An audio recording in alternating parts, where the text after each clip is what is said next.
dadku waxay yiraahdeen tan marka wax dhacaan masiiba dhacday qadar alle ayaa dhacay qadarkaasi waxa weeyaan dad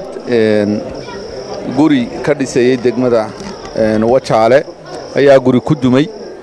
gurigaasi waxa kuuligii oo dhan baa ku taagnaa ninkii xaqlaa ka ahaa maanta de kama aha xaqlaa ka ahaa ilaahay ha u naxariisto iyo saddex nin oo kale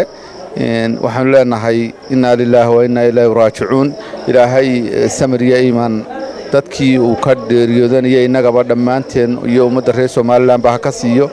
10 qofna waa dhaawac 10 kaana waxaan leenahay ilaahay ha shaafiyo caafimaad sareen oo degdeg ah ha inuu siiyo ayaynu ugu ducaynaynaa inna ilaahi wa inna ilayhi raaji'uun inna ilaahi wa inna ilayhi raaji'uun geeri foolxun baa dhacday waa qoraal Allah waxa meesha ku dhintay 4 qof oo kamid ahaa mulkiilihii meesha ahna ninka guriga dhisayay waxaana dhaawaca imika 10 qof baa dhaawaca 5 waa dhaawac culus ilaahay ha caafiyo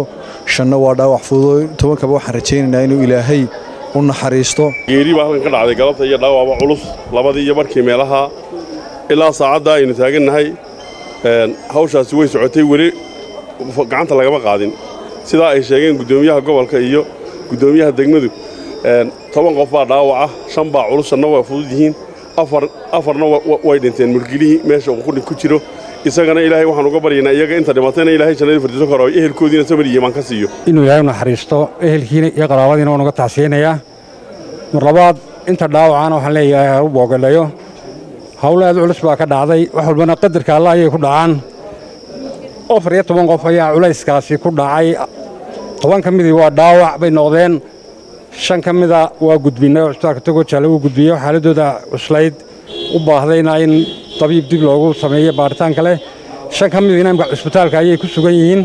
4 qofna waa meyd